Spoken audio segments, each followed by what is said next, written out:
ma yutabu ala fi'lihi wa yu'aqibu ala tarkihi. Yang ketiga, banyak bersyukur kepada Allah dan berterima kasih kepada orang tua.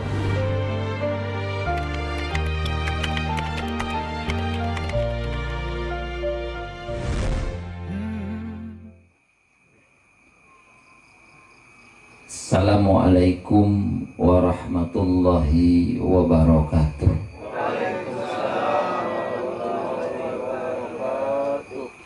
Alhamdulillahi rabbil alamin. Asyhadu an la ilaha illallah wa asyhadu anna Muhammadar Rasulullah. Allahumma salli wa sallim wa barik ala sayyidina wa maulana wa syafi'ina Muhammadin wa ala alihi wa ashabihi ajma'in, amma ba'du.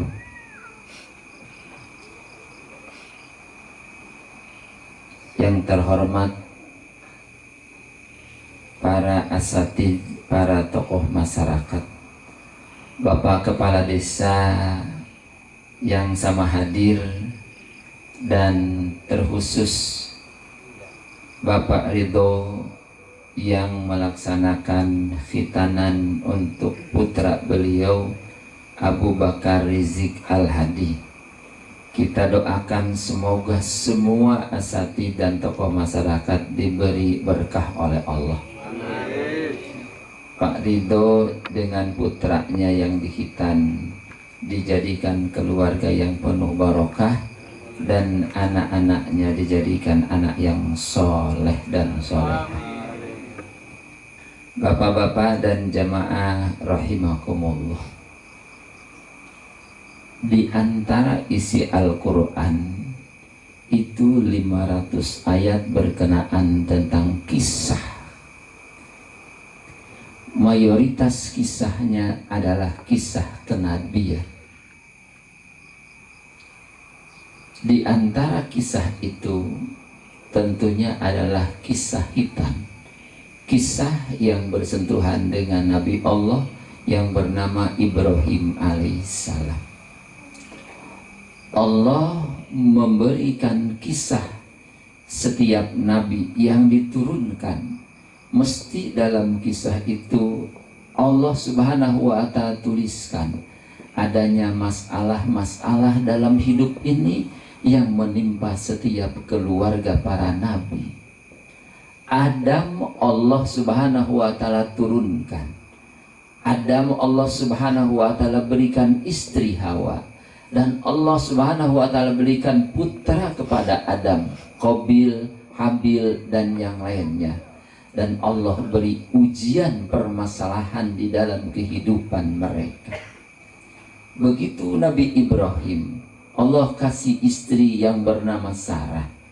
Tapi Allah kasih ujian kepadanya, belum bisa punya anak dalam sekian tahun. Berdoa dan itu masalah hidup. Begitu setiap nabi sampai kepada baginda Nabi besar Muhammad sallallahu alaihi wasallam. Bahkan ada Nabi Allah subhanahu wa ta'ala bernama Nabi Nuh. Bisa dibayangkan, Nabi yang sangat panjang umurnya, berdakwah 950 tahun lamanya, hanya mendapatkan 80 orang jamaahnya. Rupanya loba anu ngaji dibandingkan kedajengnya umat yang ikut bersama dakwahnya Nabi Nuh alaihi salam. Usia beliau seperti Rasulullah ketika diangkat menjadi nabi, usianya 40 tahun. Setelah itu beliau hidup berdakwah. Usia dakwahnya di Al-Quran ditulis 950 tahun. Berarti berapa tuh umurnya? Ya, 990 tahun. Setelah itu karena umatnya menentang terus menerus, Allah perintahkan di dalam dakwahnya kemudian untuk membuat perahu untuk mengangkut orang-orang yang taat. Hanya sedikit perjalanan 950 tahun berdakwah itu yang beliau dapati. Mereka semua naik ke perahu, lalu kemudian terjadilah banjir dan bencana besar. seluruh yang ada pada saat itu Allah binasakan. Yang tersisa adalah umat yang ikut dengan Nabi Nuh alaihissalam. Setelah itu hidup beliau Allah tambah 60 tahun. Usia 1050 tahun hidup itu bisa mendakwahi orang hanya 88 orang. Perjalanan panjang, tapi itulah problema hidup kita. Betapa sabar dan tabahnya. Orang boga masalah kakara kadang-kadang dua poe geus lieur kemana-mana. Kita punya masalah sedikit aja dengan anak terkadang emosi. Kita punya masalah dengan istri terkadang mengambil langkah tepukuh. Maka ya boga masalah lumpat daripada lieur aing di imah mending mancing cenah. Ya, jigana masalah arek beres ku mancing. Balik mancing padahal lauk dibawa lain nambah. Selesai masalah. Tambah lieur. Ya. Jadi setiap Allah turunkan Nabi, maka Allah kasih kemudian kepada kita ibrah, salah satunya adalah kisah tentang kenabian itu. Dan dalam kisah itu selalu Allah Subhanahu wa taala titipkan ibrah-ibrahnya, pelajaran-pelajaran yang indah, solusi kehidupannya. Nabi Adam di antaranya, Nabi Ibrahim di antaranya. Di antara ibrah itu adalah Nabi turunkan Allah turunkan Nabi, dan dalam ibrahnya Allah kasih doa para Nabi di dalam Al-Quran. Doa taubat Allah turunkan untuk Nabi Adam alaihissalam. Rabbana gfir lana, Rabbana zolamna anfusana wa illam taghfir lana wa tarhamna lanakunanna minal khasirin. Nah, doa Nabi banyak sekali di dalam Al-Quran. Ada doa seorang Nabi yang terkena ujian keluarga. Ujiannya apa? Ditinggalkan oleh anak-anaknya, punya harta. Bahkan Imam Sawi dalam tafsir Syarah Jalalainnya menerangkan bahwa pada saat itu beliau adalah seorang Nabi yang hartanya terbanyak dibandingkan dengan yang lainnya, yaitu Nabi Ayyub alaihissalam. Tapi Allah Subhanahu wa taala uji, ambil ketika beliau sakit, anak-anaknya meninggalkan beliau, hartanya semua habis. Bukan hanya itu, jamaah dan masyarakatnya meninggalkan beliau. Yang tersisa hanya satu menemani beliau, yaitu istri beliau yang setia. Ya Allah, ya Rabb, ujian itu begitu dahsyat. Tapi kemudian di atas kesimpulan ceritanya, Allah kasih doa, yang doa itu kemudian menyembuhkannya dan mengembalikan segala-gala yang telah hilang. Rabbi inni massanya durru wa anta barisah, kan itu Nabi Ayub. Ya Allah, ada doa yang lain, doa Nabi Allah Subhanahu wa taala. Ada doa jang negara di Nabi Ibrahimnya, bisa dibaca oleh bapak-bapak agar negara kita ya menjadi negara yang betul-betul nanti diberkahi oleh Allah Ta'ala. Rabbi ja'al hadza baladan amin warzuq alahu minas samarat man amana minhum billah wal yaumil akhir. Aya jalmi aya nabi nu diteureuy ku lauk Nabi naon? Nabi Yunus alaihis salam. Maka disebutnya adalah ya sahibun nun, zinnun, ya. Doa uzinnun ditulis di dalam Al-Quran, la ilaha illa anta subhanaka inni kuntu minal dzalimin. Kemudian di antara ibrah yang Allah turunkan dalam kisah para nabi itu adalah Allah banyak kasih nasihat-nasihat dari para nabi untuk anak-anak mereka. Inilah yang penting buat kita. Nabi Nuh, anaknya mau tenggelam. Sebelum tenggelam, Allah kasih nasihat dulu. Ya bunayyarkam ma'ana. Wahai anakku, mari ke sini. Irkab ma'ana, mending naik beserta kami. diajak, dinasehati oleh beliau. Tidak sedikit kemudian doa-doa seperti itu. Ada salah satu di antara kemudian yang perlu kita pelajari sekarang, yaitu doa dan kisah seorang manusia soleh ngaran Palurah. Siapa ngarana? Ngaran Luqmanul Hakim. Di Quran ada surat ngarana surat Luqman, surat ke-31. Dalam surat ke-31 itu surat Luqmanul Hakim ayat juz anu ke-20 hiji bertepatan dari ayat 12 sampai ke bawah adalah nasihat seperti nasihat para nabi yang Allah tuliskan untuk anak-anak kita. Mari kita sedikit menutup pengajian ini dengan mempelajari nasihat itu, kumaha orang nganasehatan ka anak. Allah berpesan di dalam ayat ini. Kata Allah Subhanahu wa taala, wa idh qala Luqmanu libnihi wa huwa ya'izuhu ya bunayya, hai anakku, la tusyrik billah inna syirka la zulmun adzim. Jangan mensekutukan Allah.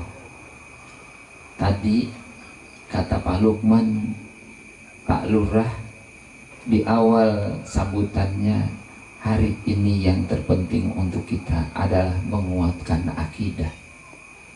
Maka nasihat Luqmanul Hakim, jangan mensekutukan Allah. Kuatkan tauhid, kuatkan akidah.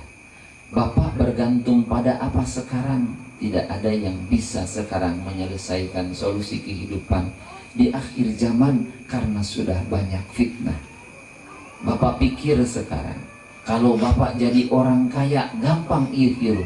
Kekayaan sekarang tidak bisa menjadi solusi untuk kehidupan kita. Justru banyak orang yang kaya sekarang banyak masalahnya.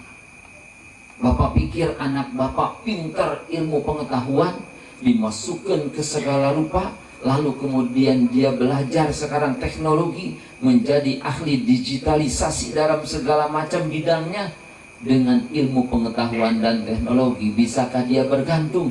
Tapi ternyata teknologi sekarang menjadi permasalahan yang merusak dunia. Sekalipun dibutuhkan, ketergantungan kepada makhluk pada akhirnya akan membawa permasalahan. Maka ujung-ujungnya ketergantungan itu akan membawa kekurangan nilai ketauhidan. Karena orang yang bertauhid pada hakikatnya adalah la ilaha illallah, nunggalkeun Allah dina sagala rupa. Nah, manakala dia mentauhidkan Allah dengan kuat, bersandar kepada Allah, dialah yang akan menjadi orang yang terhebat. Mana ada sekarang orang sekelas Erdogan ngurusan negara, ya Allah, teknologinya maju di Turki tersebut, berbagai duitnya baalata, tapi cukup satu wilayahnya digoyang sama Allah, seluruh rakyatnya ngejerit. Tidak ada mereka yang kemudian meronta-ronta menjerit kepada Erdogan sebagai tokoh dan presidennya. Karena kenapa? Erdogan nawai butuh menjerit kepada zat yang maha segalanya. Lamun ieu Bantarsari jeung Gunung Leutik digoyang, teu kudu Gunung Salak anu sangat aktif. Kira-kira Ustad Asep bisa nulungan orang Gunung Leutik moal?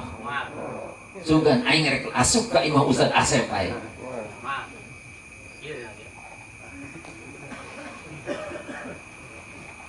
Ketergantungan kita kepada Allah yang akan menguatkan kita.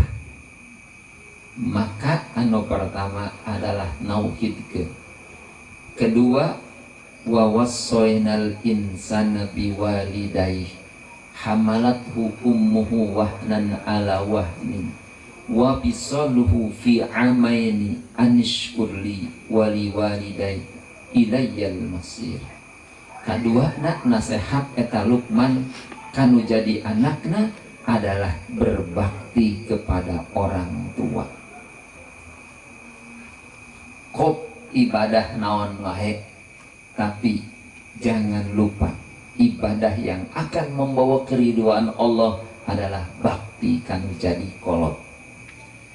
Rajin ibadah, rajin sholat, tapi jangan lupa ulah dengan rajin sholat bangkawarah kanu jadi kolot.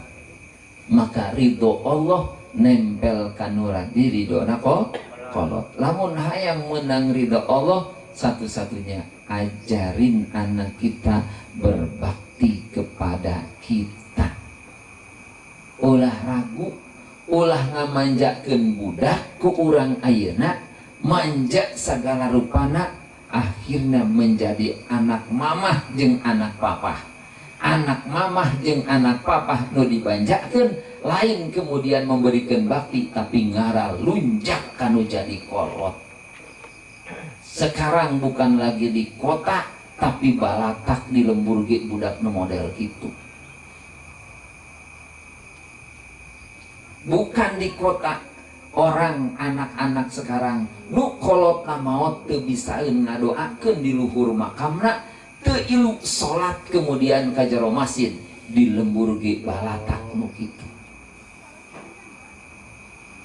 Maka bakti kepada orang tua itu tidak berhenti ketika kita masih hidup, tapi di ajaran Rasulullah sampai kita wafat pun bakti itu harus masih terlaksana. Ya Rasulullah, hal baqiya min birri abawayya syai'un ba'da wafatihima.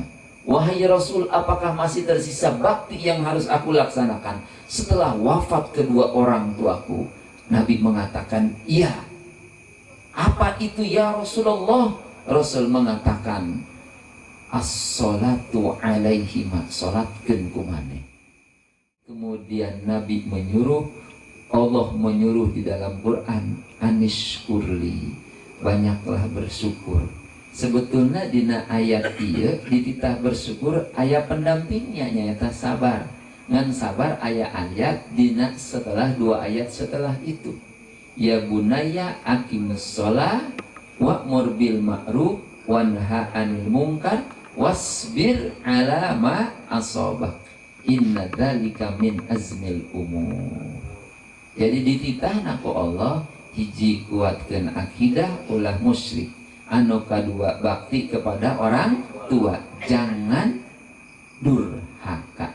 Yang ketiga banyak bersyukur kepada Allah dan berterima kasih kepada orang tua.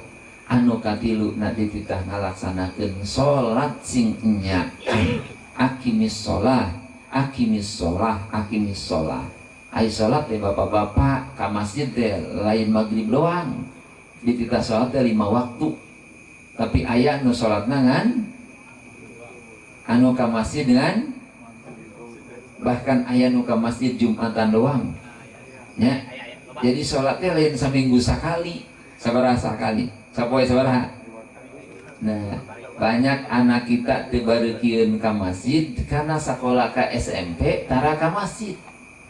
Komo subuh mah jeung Isa mah eta budak sarangeukeun ka masjid, kunaon sebabna? Datara diajaran di sakolahan ki cenah salat subuh jeung Isa ka masjid. Boloon da teu aya. Di sekolah nepi ka peuting. Aya teh di sekolah nepi ka peuting? Teu aya. Karena teu aya, maka bapakna jeung indungna nu wajib ngajaran eta budak salat candak ka masjid. Da salat teh 5 waktu. Selain salat, anu ku Allah dipesankeun adalah menegakkan amar ma'ruf nahi mungkar. Ieu semakin berat, kadituna terus bersabar. Anu terakhir adalah teu meunang sombong. Wala tamshi fil ardi marah. Geus cukup, mudah-mudahan aya manfaatna. Da hese ngadedik budak teh nya. Maka dina Al-Qur'an surat Toha justru Allah memerintahkan merintah salat, itulah ibadah kita. Wa'mur ahlaka bis-shalah, parentahkeun keluarga anjeun jang salat. Lamun bapak geus embung marentah ka istri salat, istri geus embung marentah ka anak salat, itu kemudian di rumah sudah tidak ada lagi ajak saling mengajak terhadap salat, maka di rumah itu terjadi bencana besar yang sebetulnya lebih besar tibatan goyangan Cianjur. Adik bapak-bapak anu embungeun marentah ke anak sholat, adik bapak nu di sawah waktu zohor di sawah keneh. Wallahu a'lam bishawab. Mudah-mudahan orang kenging berkah sadayana. Amin. Coba nu kahiji naon tadi nasihatna? Kahiji naon? Ulah mensekutukan Allah, kuatkeun akidah jeung tauhid. Hiji tah ajaran anak orang. Ajaran anak orang kuatkeun tauhid, ulah loba bergantung kana naon. Jadi kudu magantung ka Allah. Ti ayeuna ajaran sing nyaan tauhid sia. La ilaha illallah na sing ancuk. Ulah pokoknya di dieu kieu ayeuna abdi ieu hamba anjeun muntang ka anjeun. Bahasa orang Betawinya di sini begini, saat ini aku ini hambamu ya Allah, hanya bergantung padamu. Tah jalmi anu kuat akidahna. Ya, nomor kedua naon? Parentahna nasihatna naon? Berbakti ka ulah durhaka kepada orang tua. Selama hirup di dunia jeung nepi ka kolot geus maot, nepi ka urang can maot, kudu terus dilanjutkeun eta bakti. Nomor katiluna, waduh, kadek nih seperti Mang Holil ya anak letik di ayeuna kita ajaran. Sagala rupa. Urang kan budak teh sok nyaahnya, karenanya ahna kadang-kadang teu diajaran bakti. Ya Allah, eta budak jarang kolot nya nitah sendal aing tah marentah tapi tengah jalan eta nu masalah. Sendal bapak kotor pangkumbahkeun niatan ku anjeun bakti kanu jadi bapak. Baju umi maneh itu rag-rag candak ku maneh lain marentah buburu cokot ku sia. Budak teh cicing wae atuh teu ngadidik eta mah nyarekan ngaranna. Aing ngadidik mah itu baju indung maneh rag-rag candak buburu niatan bakti kanu jadi kolot. Nu katilu syukur ka Allah. Bersyukur ieulah mutiari paling hebat. Hirup ayeuna lamun hayang rag-rag syukur. Sebab lamun jalma teu syukur jeung teuing boga imah 18 menta deui ka Allah. Komo deui imah hiji bari naon bocor bae. Kalau bersyukur, ya Allah, Allahumma matta'ni biqana'atik. Ya Allah, berilah aku kenikmatan dengan kepuasan hidup kepada Engkau. Puas jiwana, naon wae anu ku anjeunna dipasihan ditarimati Allah, mengantar anjeunna menikmati ieu hidup. Ya Allah, berilah aku kenikmatan untuk hidup puas terhadap segala pemberian-Mu. Sakitu billahil hidayah wa taufiq wal afu minkum. Wassalamualaikum warahmatullahi wabarakatuh.